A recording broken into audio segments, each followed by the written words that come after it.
Olá, mais uma vez. Aqui é o pastor Marcelo Amorim, seu instrutor do curso Teologia Fácil, e estamos em mais uma aula juntos. Nessa aula nós falaremos sobre o pressuposto linguístico. O pressuposto linguístico, que fala da linguagem. Os evangélicos creem que a Bíblia é a palavra de Deus em palavras humanas. Portanto, outro pressuposto para fazer teologia evangélica é a crença de que a linguagem humana finita é capaz de expressar de forma significativa a natureza do Deus infinito do teísmo cristão, e se apresenta tanto na revelação geral quanto na espacial. Os evangélicos rejeitam qualquer alternativa que negue a possibilidade de falar de maneira significativa a respeito de Deus. Isto inclui as visões semelhantes às que são propostas por ateístas, agnósticos, céticos e até mesmo os místicos religiosos e os existencialistas. Logicamente, existem somente 3 pontos de vista possíveis acerca da linguagem divina. Ela é equívoca, totalmente diferente da maneira como Deus realmente é. Ela é unívoca, totalmente igual ao que Deus realmente é. E ela é análoga, similar à maneira como Deus realmente é. São essas 3 possibilidades ou pontos de vista possíveis acerca da linguagem divina. Os evangélicos têm defendido tanto versões da linguagem unívoca quanto da analógica. Alguns têm feito uma combinação entre as duas. Entretanto, como veremos, tanto a linguagem divina equívoca quanto a unívoca apresentam sérios problemas. A primeira leva a um ceticismo autodestrutivo e a segunda a um dogmatismo inaceitável. Portanto, ficamos com alguma forma de analogia pela qual Deus se comunica conosco. A linguagem divina equívoca. A linguagem divina equívoca nos deixa em ignorância total a respeito de Deus. Na melhor das hipóteses, podemos sentir ou intuir a respeito de Deus de alguma maneira experimental. Mas nenhuma expressão humana é capaz de descrever o que está sendo experimentado. A teologia evangélica rejeita esta alternativa por várias razões. Primeiro, ela é autodestrutiva, pois afirma com linguagem humana acerca de Deus, que não podemos afirmar nada a respeito de Deus. Os místicos religiosos seguramente escrevem livros a respeito de Deus. Em suma, qualquer tentativa de expressão da visão equívoca acerca de Deus implica que algum tipo de linguagem não equívoca a respeito de Deus é possível. Segundo, a Bíblia declara que Deus pode ser descrito em linguagem humana. Na verdade, a Bíblia como um todo é uma tentativa de nos informar a respeito de Deus e de evocar uma resposta da nossa parte. Até mesmo a linguagem colorida, figurada, a metafórica da Bíblia, implica uma compreensão literal por detrás das expressões não literais. Pois nem mesmo é possível compreender que uma figura de linguagem não é literal. Por exemplo, Deus tem braços. Se não soubermos o que é literalmente verdadeiro, isto é, que ele é puro espírito. Terceiro, existe uma tradição contínua e consistente na teologia ortodoxa, desde os primeiros séculos até o presente, que considera a linguagem humana capaz de expressar a verdade a respeito de um Deus transcendente. Isto é manifesto nas grandes confissões, nos credos e nos concílios da Igreja Cristã, sem considerar todos os tratados teológicos dos grandes pais da Igreja do 2º século até os nossos tempos. Alguns pensadores cristãos, como John Duns Scott, seguindo a tradição de Platão e Agostinho, argumentaram que a linguagem divina é unívoca.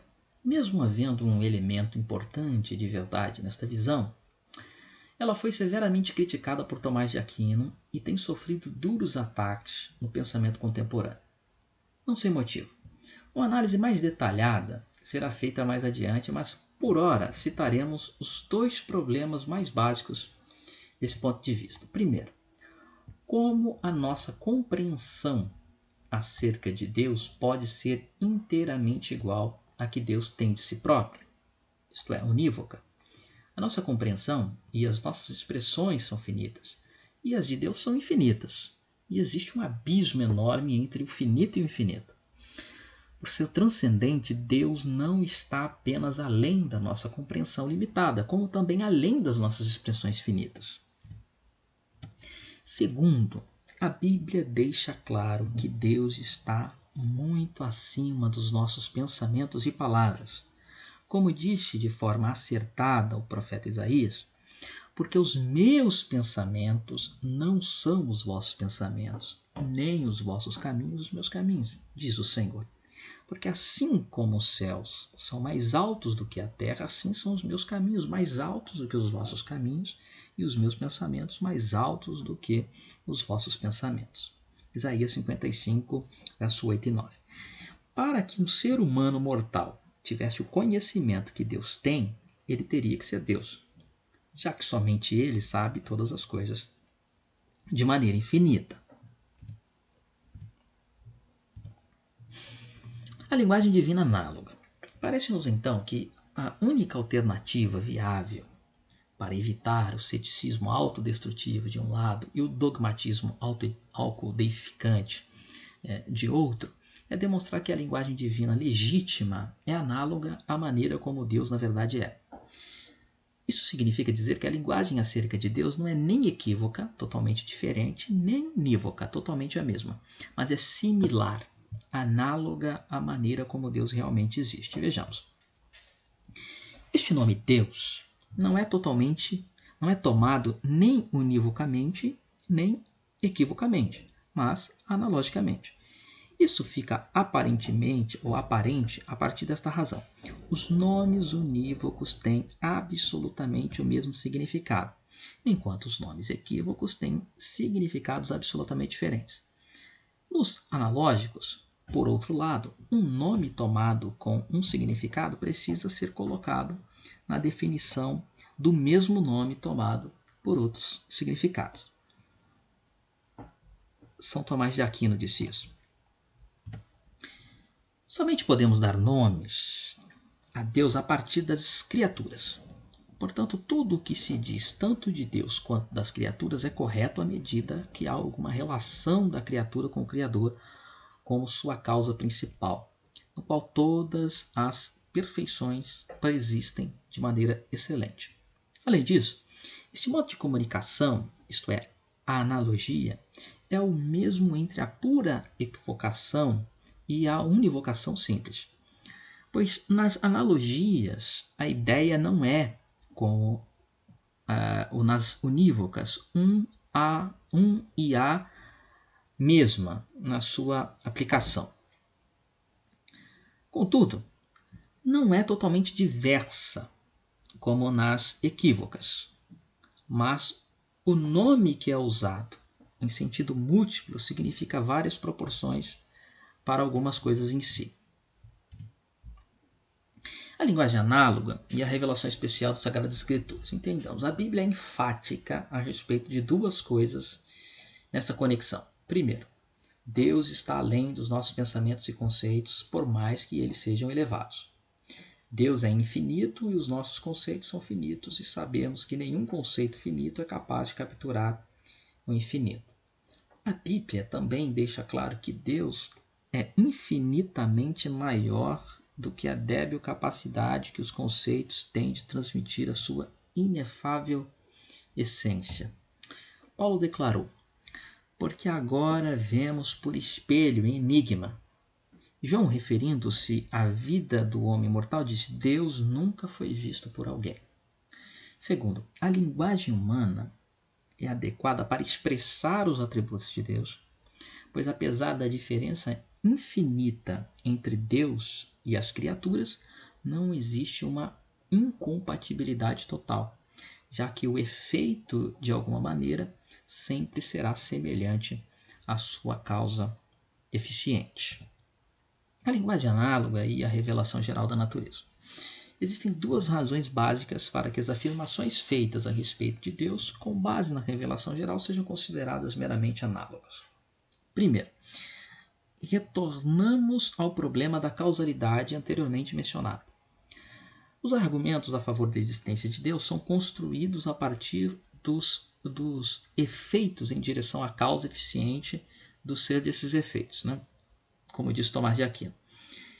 Como os efeitos adquirem a sua atualidade da parte de Deus, que é a pura atualidade, eles precisam ser similares a ele, pois ato comunica ato. Atualidade produz atualidades, como já vimos anteriormente, mas nós indicamos aqui a obra de Mondin. Segundo, o ato puro, Deus é incapaz de criar outro ato puro. O ato puro não é criado, e é impossível criar um ser não criado. Mas se um ato não criado não é capaz de criar outra atualidade pura, conclui-se que ele precisa criar uma atualidade com potencialidade. Assim, todo ser criado precisa ser composto de atualidade e potencialidade. Todos os seres criados possuem atualidade, porque existem de fato, e possuem potencialidade, porque apresentam o potencial de não existir. Assim concluímos que o pressuposto linguístico da teologia evangélica advoga que temos um conhecimento positivo de Deus. A linguagem humana, embora limitada, é capaz de expressar afirmações verdadeiras a respeito de Deus e da sua relação com o mundo. Entretanto, como vimos, essas predicações não podem ser unívocas, já que todos os conceitos, mesmo que sejam univocamente compreendidos, não podem ser aplicados a um ser infinito sem ser qualificados. Com a ajuda da via negativa, todas as limitações devem ser expostas antes de serem aplicadas a Deus. Consequentemente, elas são afirmadas com relação a Deus de maneira diferente, embora semelhante, daquela como são afirmadas com relação às coisas finitas. John dos Scots estava correto ao insistir nos conceitos unívocos, mas Tomás de Aquino também estava correto ao insistir que estes termos univocamente definidos precisam ser aplicados ao Deus transcendente de maneira analógica. Dessa forma, conceitos univocamente compreendidos, sem as suas conotações finitas, podem ser aplicados a predicados de Deus de maneira analógica e produzir um conhecimento positivo a seu respeito.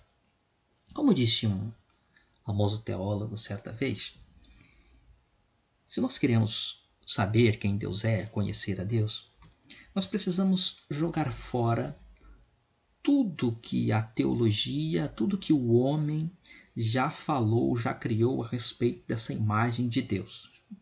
Jogamos tudo numa lata de lixo, tudo aquilo que nós sabemos sobre Deus. Então, nós, para compreendermos, temos que ir lá nessa lata de lixo e retirar de volta tudo aquilo que já foi dito e falado, porque é impossível que nós tenhamos um conhecimento ou uma explicação dentro de toda a complexidade que Deus é, sem aquilo que já foi explicado historicamente na história da teologia na humanidade. Espero que você tenha gostado da aula e fica aqui meu abraço e seguiremos para a próxima aula.